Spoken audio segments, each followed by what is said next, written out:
Okay, for about the next hour, we have an opportunity to have a free-ranging discussion about these issues related to the detection and identification and analysis of plastics and the environment. What I'd like to do is start out by asking a few questions of the panel, and then to get the discussion going, and then we'll open up the floor to questions from the audience and people who are watching online and in the overflow room. And if you do ask a question, I would ask you to please use one of the microphones so that everyone, including those online, can hear the question. And please identify yourself when you're asking the question so we know who's asking it. Before we do that, however, I would like to, you've been introduced to several members of the panel already because they've given presentations, but there are two members who have not given presentations yet, and I'd like to give them the opportunity to take a minute or two and describe their why they're here on the panel and what their interest is. And why don't we start with Kay? Hi, my name is Kay Hope. I'm an environmental. Am I on? Is that better? Okay, here we go. My name is Kay Ho. I'm an environmental research scientist at the U.S. Environmental Protection Agency. My background is in methods development and kind of benthic community assessment or benthic ecological assessment. My home is the Office of Research and Development, or ORD, what we call for short. And ORD's major current research agenda for microplastics this year is method development, and that is the extraction, the isolation, and identification of microplastics in waters and in sediments. We have a number of different projects ongoing in that field, and I don't have time to go through all of them right here, right now, but I'd be happy to talk to about microplastics with anyone at any time. So just catch me afterwards. And so in addition to what we have going on at ORD, we also, the Office of Water, through their Trash-Free Waters programs, also has a number of projects going on, as well as regional projects that range from things like looking at microplastic trophic transfer, looking at microplastics in different habitats, and they also have a good amount of community outreach, citizen science work that is ongoing, and it's a lot of projects across the entire country. So I'll leave it with that.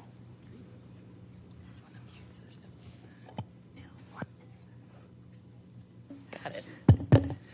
Hi there. Thanks for the invitation from the organizing committee, and thanks to Mark for moderating. So I'm Amy Uhrin, and I'm the chief scientist for NOAA's Marine Debris Program. So we are a small program within NOAA that was actually established by a congressional act in 2006 to serve as the U.S. federal lead for all things marine debris. When I say all things, I mean all things. So our program doesn't just focus on microplastics. We work a lot on a lot of larger marine debris items like derelict fishing gear and abandoned and derelict vessels. So we kind of span the size spectrum, if you will, and the types of debris. What else? So we're more of a funding and a coordination program. So there are half of us here in the DC area, half of us are spread across the country to serve as support for our partners and for projects occurring in different regions in the United States. We work with federal, state, local agencies, NGOs, tribes, academia, industry. We conduct 3 grant competitions that rotate. They're on a rotating basis. So there are 2 a year. For removal, prevention, and research. So research happens on odd fiscal years. Our 2 most recent research grant competitions included as one of the priorities ecological risk assessment. So try to get researchers to think about what are the actual risks that species are incurring because of their exposure to marine debris in all its forms. And so we also asked for proposals to focus on commercial species. There's actually not a lot of information on impacts at the population level for commercial species, especially in North America. So we were very happy to get and fund proposals that have used qualitative and quantitative risk assessment frameworks to try to answer those questions about how likely or how probable is it that some of these species are being negatively affected by marine debris exposure. Great, thank you. Thank you both. So what I'd like to do for the beginning part of this panel discussion, start off with trying to identify some of the major challenges. We've heard some of them in the presentations but I'd like to be able to maybe focus in on what are the key major challenges. And then later on in the discussion period, we can talk more about what some of the solutions are, what some of the emerging technologies are to address those challenges. So I'd like to just throw out to the panel this question of what is the new information that we don't yet have, or the key challenges to understanding the distribution of plastics in food and in the environment. And in answering the question, can we identify the specific barriers to that are holding us back from meeting those challenges? So would anyone like to start out? And yes, go ahead. Speak. Yeah, so the question is about understanding, eh? And understanding, that's of course, quite a big word, I would say. And if it's about understanding the distribution and the concentrations in the environment, there is a lot of variability also in that environment. So you can study what happens in a lab, in a beaker, and it's all controlled, and you can get somewhere. However, to fully understand the rate of aging and weathering in the environment in situ, I think that's very difficult, because there's also biofilm formation, and there is variable conditions affecting biofilm formation, which affects how those particles move and behave and get to some point where an ecological receptor could be. And this variability is different across all kinds of environmental matrices. So it is the variability in nature which is very difficult. And that makes it difficult to model it. Fragmentation rates in situ are not yet known. Same applies to the presence in food. It's also not really known how do microplastics behave in food matrices. That could also be very different. And for nano, we do not know, well, we hardly know anything. So that's even a bigger challenge. So as a first response to your question. Mm-hmm. I think that what you said is all true about how different things are and how difficult it is to look at things in different matrices. And I think the instrumentation to do this is really kind of growing really rapidly. I think with the instrumentation to look at all of these things, we have it, but it's hard, it's difficult, and I think it's a field that I think in the next 5 or 10 years we will definitely see a big influx in there that will help us really in terms of looking and trying to identify all those little tiny pieces of what could be plastic on that slide. So, and of course, the different matrices make a difference as well. Kara, go ahead. Just to add on to that, this may sound a little funny from the person arguing that humans can pick plastics out really easily by eye when they're relatively big, but I think our notion is that we first rely on our eyeballs to pick out particles and then look to see if they're plastics. And we really need to move away from that. We need to consider all particles in a sample equivalently, not pre-select them in some way because they look a particular way or they fit a particular criteria. So I think that's a challenge. We're starting to get there with some of the German methods, some of these sort of scanning the whole filter types of methods. But to the extent that we can automate that process, that will be tremendously helpful from both a resource perspective, but also more of an objective analysis, not sort of pre-selecting particles that might be plastic. And I guess I would speak to what I have to deal with as a government entity who is trying to fund basic research on the issue and trying to tease apart what is going to be the most effective track for that, is this idea, and Bart touched upon it, is environmental relevance. And a lot of people will say, thumbs up, we agree with that, and other people will roll their eyes and say, how? It's almost impossible to figure out what the environmental relevance is given the different types of polymers, the shapes, the sizes, all the things that the speakers have talked about. But what becomes very frustrating in our world is when you see things like lab studies looking at exposure response and the dosing that is used in the experiments is extremely high.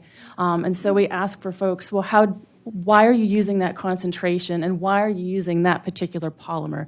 Have you collected any water samples, any sediment samples? Do you know what's out there in your environment to at least help you gauge whether what you are looking at is really relevant in the environment? We also see things like a lot of papers have been published that microfibers are the most common type of microplastic found in fish, mollusks, and other marine and freshwater organisms. And we've even had projects that say this, and then they study polystyrene spheres in the lab.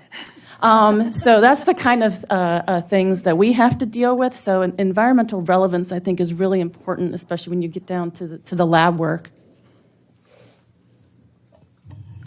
Yeah, go ahead, Elke. Okay. I just want to emphasize 2 points of our lack of understanding of some of the parts of this field.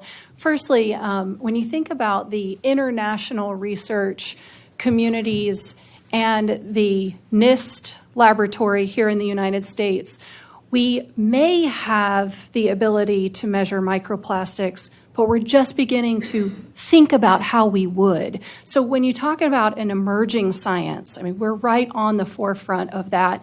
And I just want to emphasize that nanoplastics is really, it's out of our reach right now at this moment, but I think in the next couple months to years, it will be within our reach. So that's a giant step forward that we can make to address our understanding.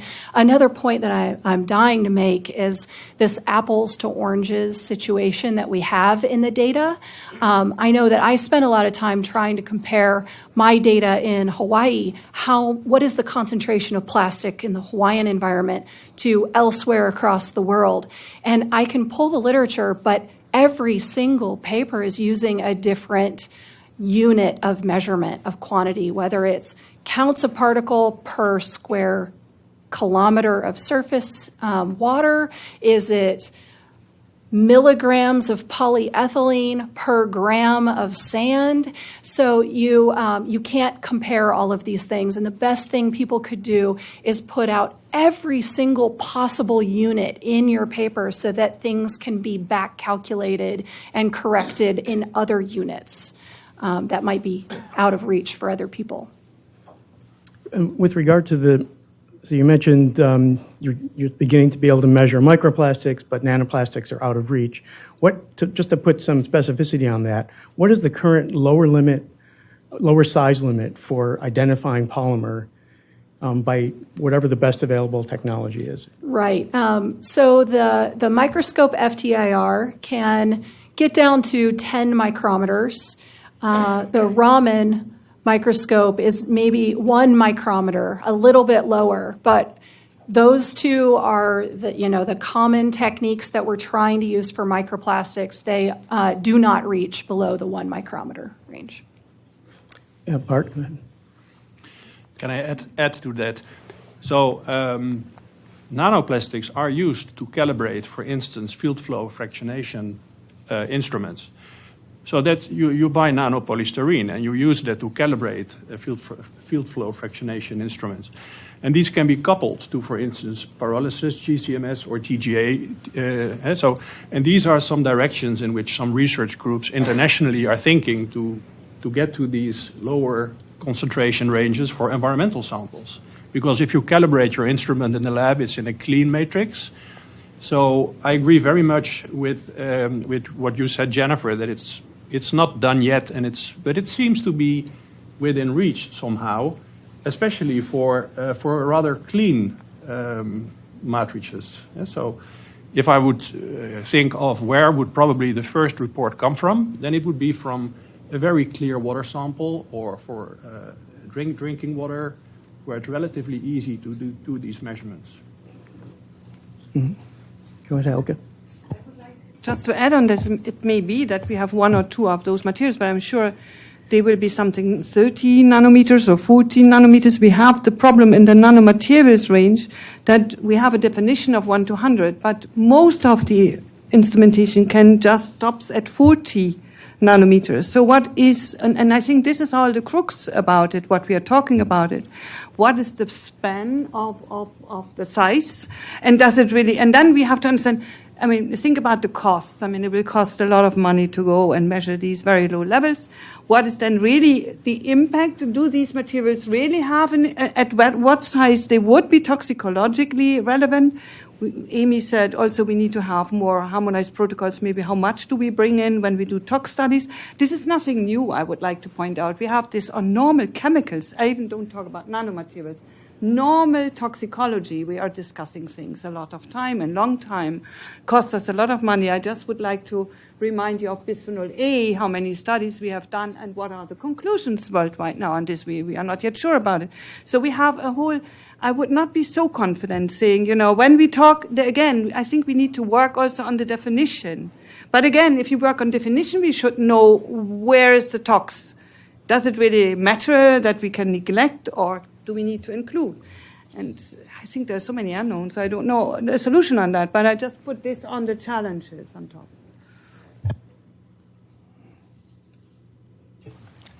I agree. It's on the one hand just the technology, and on the other the urgency of exploring that. And then there is a lot of laborious work involved to get it there. But that's a trade-off.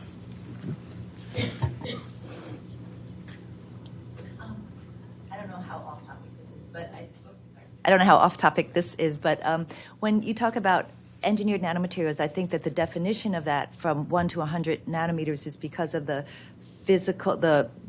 physical properties of those nanometers, of those materials, that at that range they have a different property than their larger bulk. Not necessarily. Ores. But I think that's why that definition came from the 1 to 100. I'm not sure. I don't believe in this, because you may have a material with 130 having more effect than, and you would exclude it then. So I think it was a very, what do you say? It was just decided. It's out there, 1 to 100, easy. So I think that for plastics, because we're not worried about those physics, that we should expand our nanomaterial range from 1 nanometer to 1,000 nanometers, because that makes more sense, I guess, in terms of what we can look for. So if I understand what you're saying, that it's the idea that nanoplastics behave differently from engineered nanomaterials in terms of the physical properties that are inherent with the small size. Am I phrasing that? Right? I believe that was the reason why engineered nanomaterials were of that Right. small size, from 1 to 100, because the physics of those materials behave differently in bulk versus that nano size. So I think your point is we shouldn't necessarily be constrained by the definitions By that that definition, might have been yes. settled I in the engineered nanomaterial field. Okay. There was someone mentioned automation, the need for automating analysis pipelines. Is the barrier there the cost of automating it, or is it an analytical challenge? What would be needed to put in place or devise some sort of automated method for analyzing samples? So is there a barrier there? It is all quite new. I think about 1 year ago, or maybe the last 2 years, there was a rapid evolution in those approaches. It's basically chemometrics, so analyzing a lot of data. And there have been some papers that do that very well. And then actually this data analysis is quite fast. So the computer does the job. It's pattern recognition, it's chemometrics, it's smart algorithms, and then you have your filter analyzed. Now the instrument to measure that filter is expensive, so it's not for every lab. It's quite costly. But the processing times are going down quite fast, also with computing time and smart approaches. I think that some of the limitations I have in my mind were very clearly expressed in the talk by Jennifer, that at some point it's still a comparison with spectra in a library. And then at some point, is this enough? Is this all we need to know for the questions that also Elke is talking about? What type of information do we actually need? Or do you really need to know everything? Because then also the aged and weathered particles need to be analyzed on that filter. And it depends then on how in which wide ranges particles can actually change in the environment. So how many extra spectra would you need in your library to cover all the possible ways? And also there must be some trade-off. but the automation actually is developing quite fast. I think Elke had a comment. Yes, because I think we always focus on the last part of the analysis, which is then the spectroscopic measurement. And sometimes it may take a day, and some of those can do it in seconds, whatever, some instrumentation, with sometimes then the disadvantage that maybe they don't cover all of the sizes. But I want to stress I'm a food chemist as well by education, and it is not about the final part only. And also, we always relate it also when we do the analysis of the errors, we can do the measurement uncertainty. It is the whole thing we have to consider, and that is the tedious part. And I don't know whether we can just, have a quick and dirty, we go to the ocean. I don't know, but it'd be great, something smartphone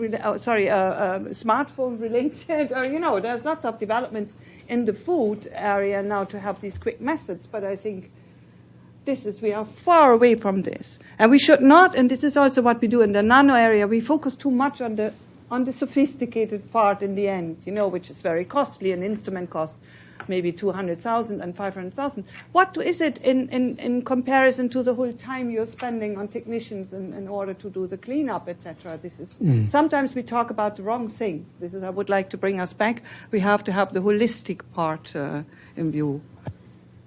Kara. I was going to make the same point that when Bart's talking about analyzing the filter and the rapid advances in that, we can't neglect all the points to getting that filter and taking out the organics or the sediments or that kind of thing. And then also to reinforce Bart's point, when we start to think about impacts, it may not be that polymer type is the most critical factor. It could be size or shape or the way it interacts with other particles or et cetera. And so that's really a big knowledge gap. How do we reduce that universe of however many, 35 characteristics down to the ones that we think are the most important for human health or for a particular species or for an ecosystem? I would just echo what Kara said in terms of it might not be necessarily the chemical side of things, but the size, the shape, and this ties in with that. It's a version of that, but just the presence of the particle itself in the individual organism or human. So I think someone, maybe Elke, mentioned quick and dirty methods. So that brings up a question about screening approaches that might be used to prioritize samples for more expensive, more detailed analysis later on. Where do we stand in terms of that? I think that is critical because what we were just saying before, that to get things polymer by polymer, it takes. I was talking to the people in Chelsea's lab. They say it takes us a week to pick the plastics out of the sediment to get it ready for analysis. And so, like, if you look at that, it could take you could run 50 samples a year, which is crazy. I mean, we definitely need more than that. So, we have been thinking a lot about things that would be like an easier way to do it. Maybe not doing it polymer by polymer, maybe doing something like a loss on ignition with with different steps that different densities to get some of the things that we know are not plastics out of the way. And it's all really in the early stages of just the thinking about it. But if we can do something like a total plastics, which would be akin to something like total PCBs or total PAHs, which could give us an idea of, say, at least if you want to do a geographic survey with 100 samples, it could point you to an area that may need further work. But I think that the traditional geochemical people have a typical kind of loss on ignition thing, and it's just something that we're starting to play with. And I'm sure there are other people out there that are doing the same. Jennifer? Yeah, I'll just comment on that. Kay and I spent some time on the phone talking about these fast screening because I'm on the NIST side, which is detail, detail, detail, accuracy, accuracy, accuracy. We want to know everything we can know about these samples. And it's true that there is a place for these screening methods that Kay is talking about, where it's a quick and dirty, total plastics. Are plastics there or plastics not there? And I think they're really onto something looking at their proposal of how they're doing the loss on ignition. So I provide my my positive encouragement to keep doing that while we keep doing the detailed, accurate methods for, say, regulatory science and that side of it. I agree. There'll always definitely be a need for the polymer by polymer, just to look at source tracking, regulatory samples, things like that. We definitely need that. But I think there are areas that we might not need all of that. So hopefully both parties can push forward. Great, thank you. I'd like to open up the panel discussion now to members from the floor. I think we have some people teed up already. So is there a question? I actually just had a quick comment about engineered nanoparticles. That kind of complicates the situation a little bit, I think. It's pretty well known in polymer physics that when you go below that 100 nanometer regime, thermomechanical properties change. So things like DSC won't properly identify polymers anymore. And you no longer have those effects of semicrystalline materials where diffusion is very difficult. So polyethylene and polypropylene will start to behave very differently in your environment than they do as macro or even microplastics. So I think the relationship with the materials community in polymer physics and the manufacturers and sort of really understanding that environmental interaction is going to be very important, because you're working in a size scale where weird things happen, and what you see in textbooks isn't going to be what you see reproduced in reality. Great, thank you for that. Any comments on or? Yeah, Kate, thank you so much for that comment. It sparked an idea in my head that a lot of the people coming to this research community and trying to get involved are more on the environmental chemistry side and less on the polymer science side. And we really need a merging of these two fields. And also forensics. Forensics can offer a lot of ideas and helpful hints, as well as, I was just thinking of another one. So the analytical chemistry, the polymer science, and forensics are totally separate worlds, but they need to merge together for this issue. Great. So we have a question over here? Just really a comment. Is this on? You can hear me? Okay. Along the lines of cross-fertilization and bridging silos with rope bridges, I was thinking, BTU value, of the sample and the loss of ignition. It's on ignition. It's a wonderful example of a surrogate method of, quickly determining the presence of plastic in environmental media. But we have examples of how we do this in regulatory processes anyway. For example, total hydrocarbon is, sort of a surrogate for potential risk from benzene and ethylbenzene, toluene, and xylene. I mean, we do this all the time. It's a shortcut for cost, and it makes a lot of sense. And I'm glad to see that we're looking at the practical side of it as well. Once we figure out the universe, then we can shorthand it, right, with assumptions. I thank you very much. I don't know if we'll ever be able to figure out the universe, but still, we can still move forward to shorthand something, I think. Great. Question? Thank you so much, and I'm so glad to see the international representation. I'm curious to know if, thinking internationally, if there's some countries that are ahead of others on this issue, and which countries might those be?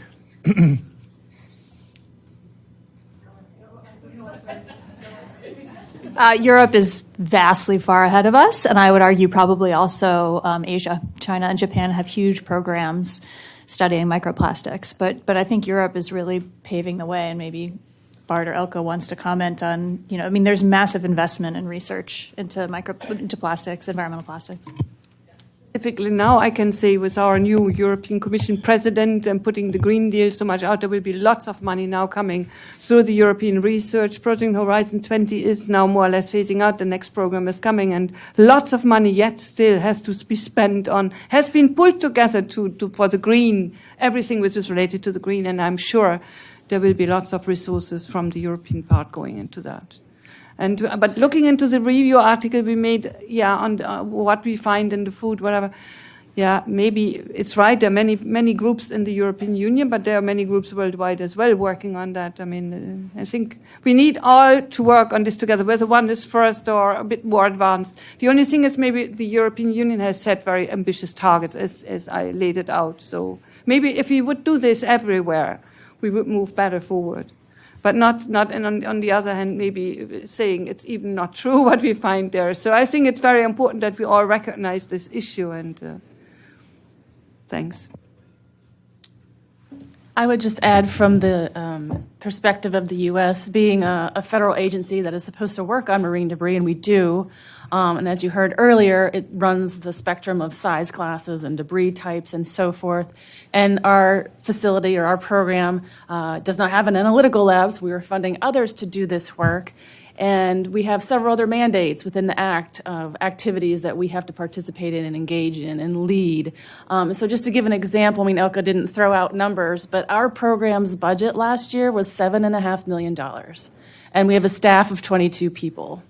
So, and when you have to deal with removal, prevention, research, salaries, and so forth, it doesn't go very far. So, Thank you.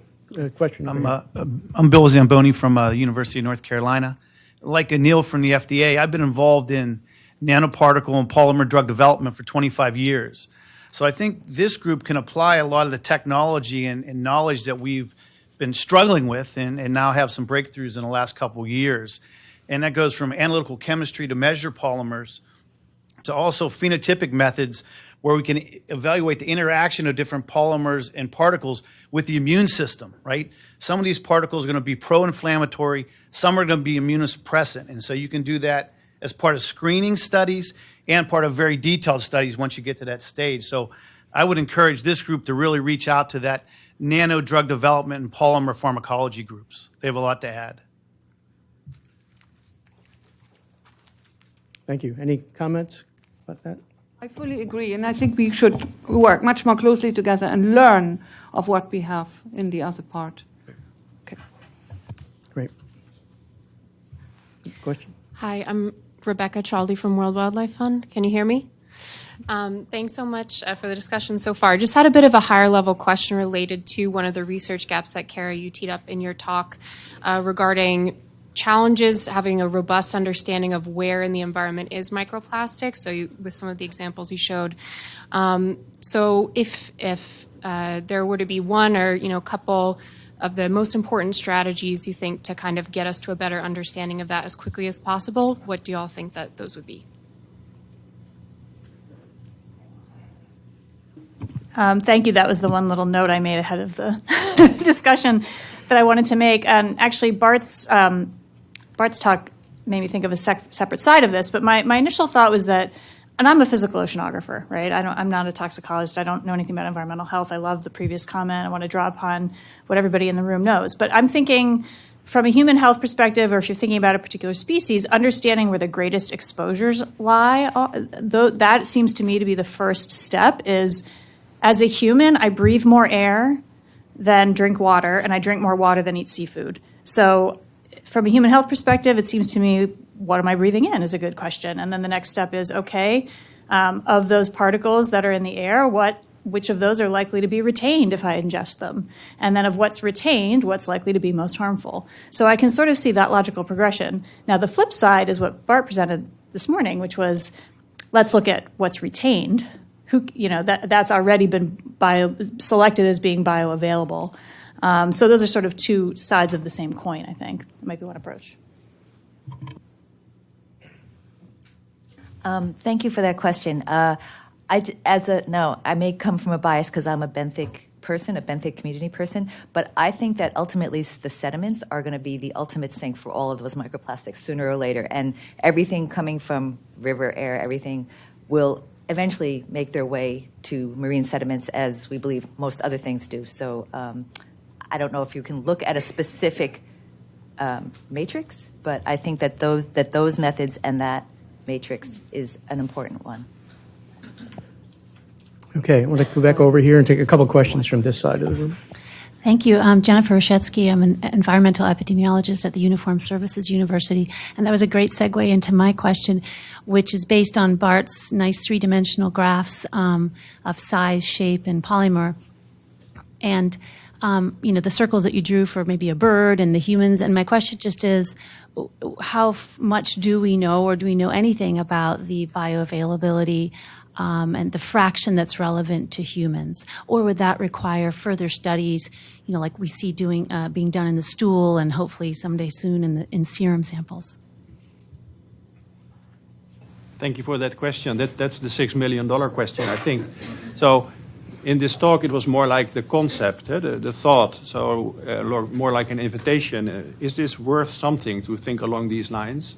And then if so, it's a question of overseeing this whole matrix of possible interactions of plastics and ecological receptors. Also in the previous question, that was basically the topic. And then you could think, where could you expect the highest impact? And then for those, you may not even have to do a lot of research for that. Maybe if you would put 50 experts in a room, like an expert elicitation and a weight of evidence approach, that you could get a ranking of most important things that you would focus on first. And then for those, you would have to measure that. To answer the last part of your question, do we need to measure that? Yes, that's actually the case. So for human beings, I think there are 2 or 3 main pathways that also Kara just mentioned.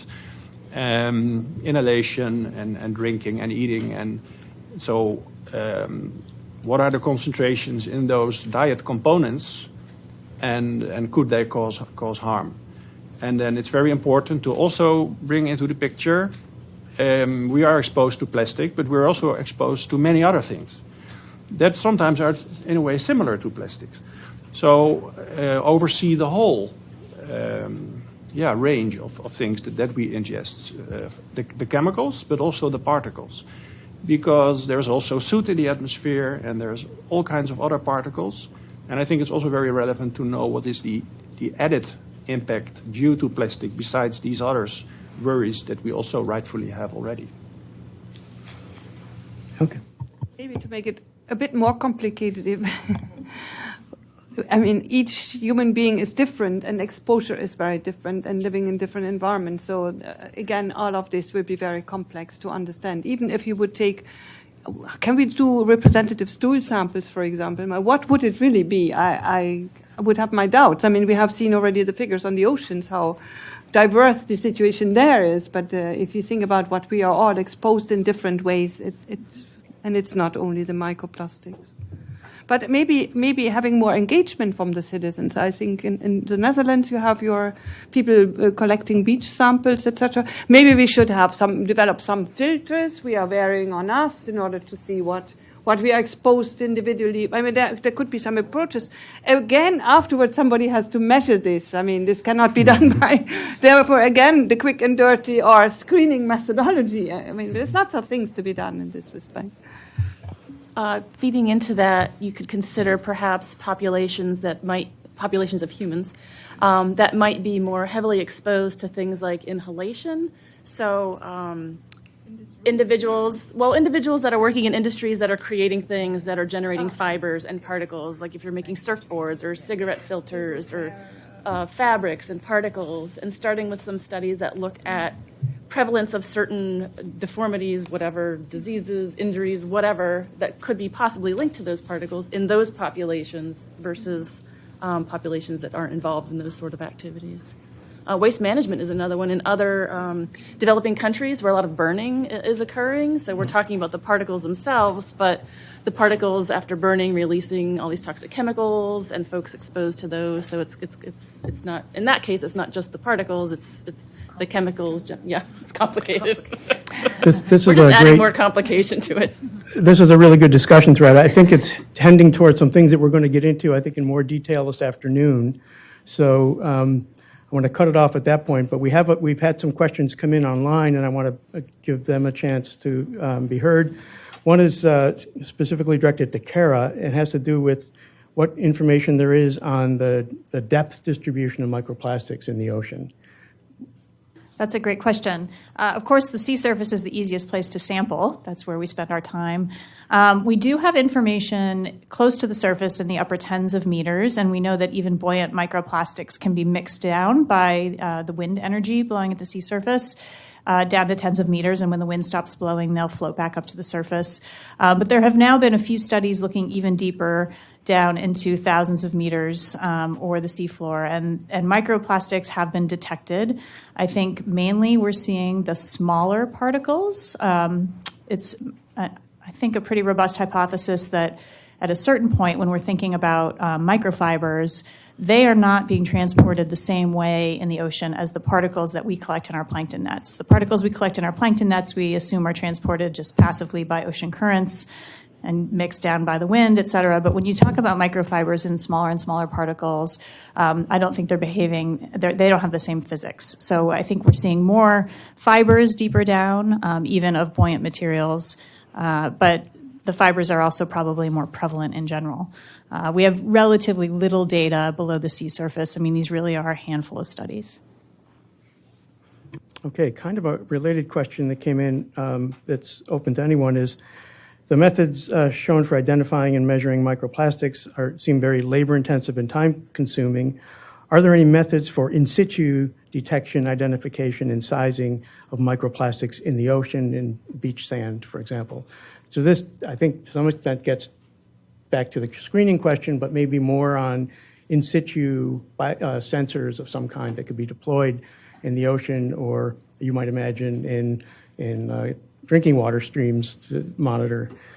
So where are we with in situ detection technologies? I think people are working on them, and I know that Scott Gallagher at Woods Hole is working on bringing on board in situ detectors, and God bless them, because I am having problems measuring them in a really stable, laboratory with vibration control, and I'm looking at these. How do they do that? But I think it's in the works. Yeah, I would agree. I think that's actually right at the forefront of development. There's some folks in Cambridge working on automated detectors. I mean, that would be ideal, really, from a monitoring perspective, if you could just put a detector on ships of opportunity that cross the ocean, or just have it, in a stream or in a lake or something like that, that could automatically detect. I think it's a really challenging problem, as Kay said. Mm-hmm. Great. Question? Craig Davis, ExxonMobil Biomedical Sciences. So Bart and Mark had brought this up earlier, messaging. And Bart, early in your talk, you had shown that plot of the size distribution, right? That power law function that right, every paper kind of that measures size distribution shows, right? And so the big question mark is in the nano range. And if you look at that plot, right, you go, that keeps going up. I should expect to see a lot more in the nano range. But right, there are practical limitations, and I think, Jennifer, you brought up polymer scientists, right? And so, right, there's a very practical limitation of the atomic diameter of water is about 0.2 nanometers, right? And polymers are much, much larger, right? They practically, definition-wise, start at about 1,000 angstroms, and really practically solid particles are much, much larger. And then in the real environmental matrices, you have these additional processes that dominate in that size regime.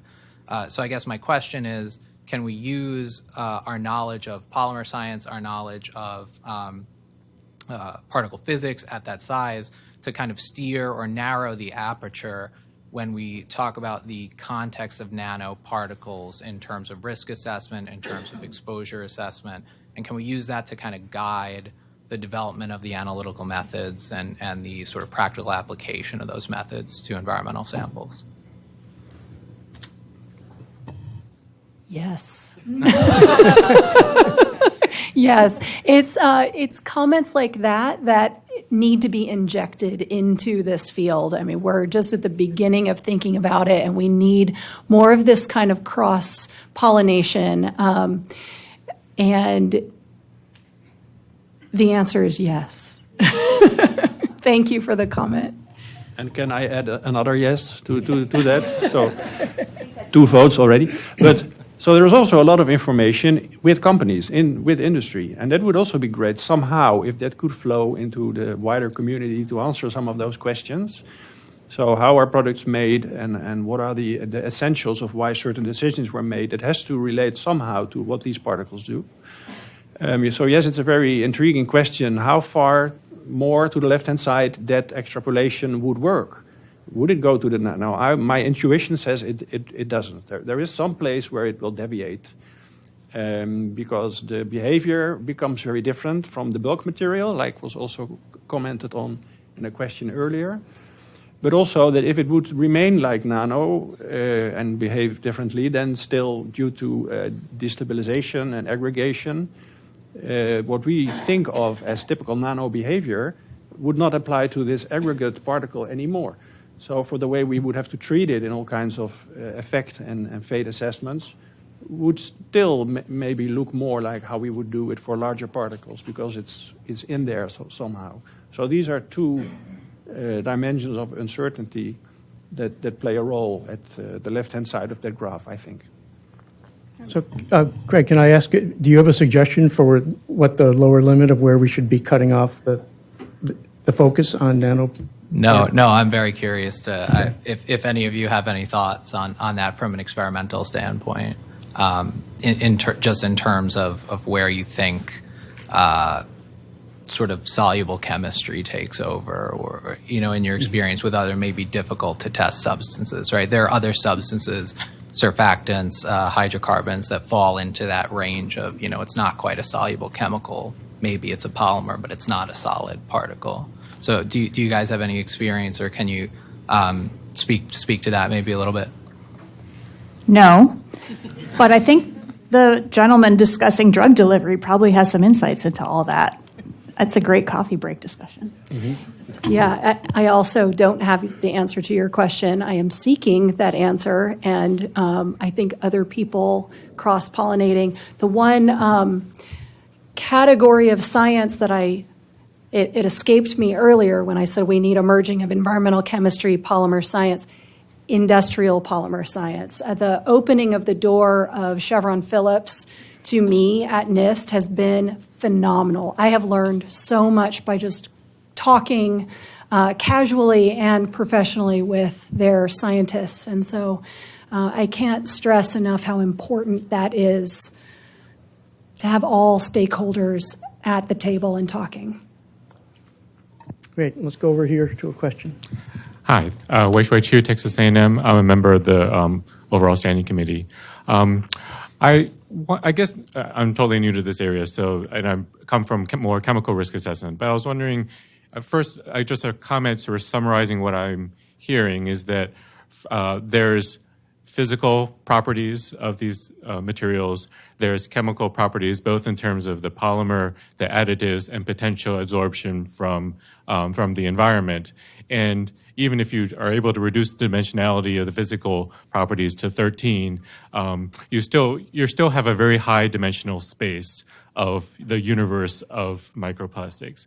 And so I guess I question whether the one at a time approach is really realistic. I mean, if we think that the 80,000 chemicals in commerce is a problem, I mean, I think this is an even higher dimensional problem than that. I guess I want your thoughts on the idea of, and the other thing is that we're always exposed to mixtures. The environment is always exposed to mixtures. So it seems that the priority is really to what are the most prevalent mixtures that people and the environment of other receptors are being exposed to, and start from there, and maybe even developing, if you want to develop standard reference materials, have standard reference materials of mixtures. I mean, NIST has things like the Chesapeake Bay sediments and things like that are environmental mixtures that have been well characterized that can be used as standard materials.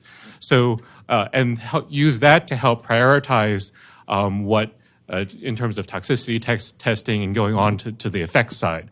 Because to get to effects from a reductionist one polymer, one microplastic at a time, we're talking 1 billion years, not 1,000 years probably. So. Yeah, thank you for that comment. I agree, and I guess we all agree that we do not have that many years to work on this. No, it is... Maybe it relates to what I tried to say in my talk, that we need to have that ecologically relevant fraction of everything that's out there within this particle continuum. Like we similarly are interested in that ecotoxicology or human health relevant fraction for chemicals. Not always everything, but as long as we realize that it is a mixture, then for some situations and exposure pathways and typical exposure scenarios, we can rank the scenarios and focus on the most important ones. And I think that is basically what you're asking for. I guess I was actually thinking more of a middle out, kind of starting maybe with biomonitoring of both in the environment as well as in people, to understand, well, what is actually getting into organisms, and then sort of use that as a starting point for a focus of further testing, both on the chemical, physical side as well as on the effects side. Yeah, thank you. Yeah, I'd just like to comment about one word you said, which is SRM.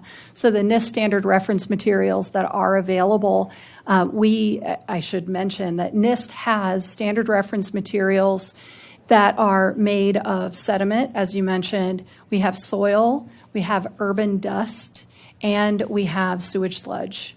And none of those have yet been quantified for microplastic quantities or types or shapes or sizes that could be in those materials. I've specifically worked with the sludge SRM and opened the cap and analyzed it for other chemical constituents, and I can see the microplastics in there. So I know they're there. We just haven't taken the step to analyze those quite yet. Elke? I would like just to say that's certainly very nice to look into the mixtures, but I think we are not yet there. And we have these discussions on mixtures on normal chemicals. I think about endocrine disrupting and other types of. And we don't have yet a clear, validated, whatever methodology for risk assessment for those mixtures. I think we may have to wait for those results on the chemicals. And then maybe if we now, we have so many challenges out here, if we now include also the issue of the mixtures on the microplastics from the toxicological point of view, I think we will be lost. Yeah, I think we should learn again from the other experiences. And I'm very curious to see, human biomonitoring is important, but I'm very curious to see what the outcome is on the normal toxicology on chemical substances in this respect. Yeah, I guess I'll just push back briefly. Sorry to take up so much time, but like PM, diesel, I mean, those are mixtures that are in the environment that are just treated as whole mixtures. So maybe there's some in between, approach. This sounds like a great lunchtime discussion, so I would encourage you to find each other.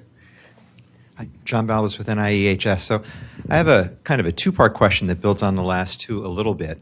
You guys have done a wonderful job describing an incredibly complex and challenging problem, and at the same time, we're probably going to have to make some kind of public health decisions before 1,000,000 years or 1,000 years or however long it's going to take us to figure out, which means that we're probably going to have to do some risk modeling and start applying models to this. And I was struck by two things that were said. The first, that haven't been followed up yet. The first was that weathering took a plastic from being recognizable by your spectroscopy methods 100% of the time to 0% of the time. So very profound process called weathering. I'm not a materials person, but so the first question is, how well do we understand it? How well can we model it? It seems like what comes off your tea bag when you put it in water is very different from what might be in the ocean and in seafood after 50 years. And can we start to understand that process? And then the secondary question, I'm sorry to make this a complicated question, but you could respond to either one of these, was just the recognition that a lot of the additives are proprietary, and this is a legacy pollutant. And so the second question is to what extent do we know, like how relevant is that, especially for materials that were released in the environment 20 to 50 years ago. Do we need to know the initial starting place to understand that weathering? And is there some impetus then to get release of those historical material proprietary lists, or do we think maybe that's not so important? I'll take the second question, but I want to remember the first one too. The second question is, Will we ever be able to know the additives that were in materials, say, 20 years ago? And do we need to? Do we need to?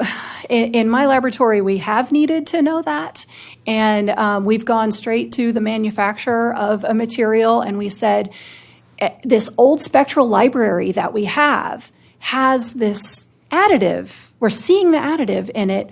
But now when we analyze your new material that we just bought off the shelf, we don't see that additive. And they're like, oh yeah, in 2012, we stopped using that additive for regulatory reasons. And so there are some deadlines that happen because of regulation of additives that we can backtrack and sort of timestamp some of these materials that we're finding in the environment through that. One clarification point that you mentioned, that after some weathering, the low-density polyethylene was not distinguishable. It's not as bad as you made it sound. It's still identifiable as polyethylene. We just can't tell if it's low density or high density. So just a clarification on that. It's not as bad as... No, not completely, but a very different situation. Yeah. One more thing, I'm so sorry, about the additives. NIST does have an active role in measuring the chemical additives in plastic pollution. So I've got a postdoc right now who is working on that, the leaching rates. First, we have to be able to extract the additives out of new plastic, and that's a challenge for measurement science. Once we have those methods, then we plan to do leaching experiments to pull the additives out into seawater or digestive fluids of organisms. So it's coming. So Jennifer, while you have your microphone on, this relates to a question that came in online, which had to do with how well the libraries from, let's say, Agilent or Thermo provide good identification of weathered plastics. And so I know you dealt with that maybe a little bit, but is there more you can say about that? We have dealt with that a little bit, and I just don't have any concrete data to tell you how accurate or inaccurate they are. There are certainly, on occasion, misidentifications. And you can look in the literature, and after learning what polymers are out in the environment, you see some that have been published, and you're like, no way, that's not right. That was a misidentification because of a spectral library search. So it's frequently common to have misidentifications. Okay, any other responses to John's question about weathering and whether that can be modeled as part of a risk modeling exercise, if I understood the question? Yeah. What's the question? Weathering. How well do we understand weathering and what the processes are involved, the rates, the conditions? To what extent we understand weathering? So there is knowledge on how weathering processes occur, for instance, for soil. So how soil particles progressively break down into smaller particles and the number concentrations increasing. So on a theoretical level, there is understanding on how this works, but these models have not yet been calibrated to fragmentation of plastic. So that's just an open research question to do some lab studies, find parameter rates, and then calculate back in another order to see whether your environmental samples apply to then what you calculate. But there's no study that did that yet, so it's an idea. I think that there's some studies that have been done on weathering in the marine environment by the Citadel people, the Citadel and University of Virginia, or somewhere down in South Carolina, where they've staked out pieces of plastic and watched them go and saw how the fragmentation has worked over a specified amount of time. Okay, it's getting close to lunch. What I'd like to do is take one more question from this side of the room, and then we'll break. Thank you. I'm Diane Smith. I'm from the Henry M. Jackson Foundation and the FDA. Could you comment on what we know about micro and nanoplastics in the plants that we eat?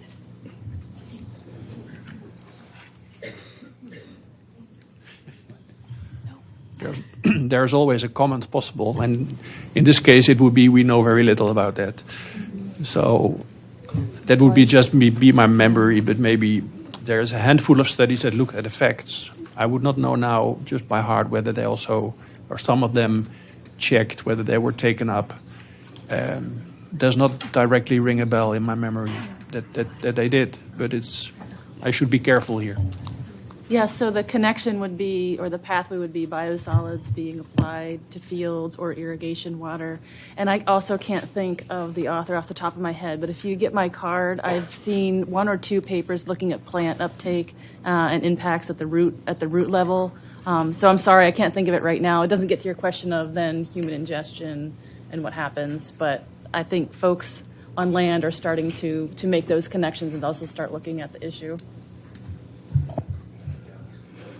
Okay, great. Thank you. There are more questions coming in online, and I know people here have questions.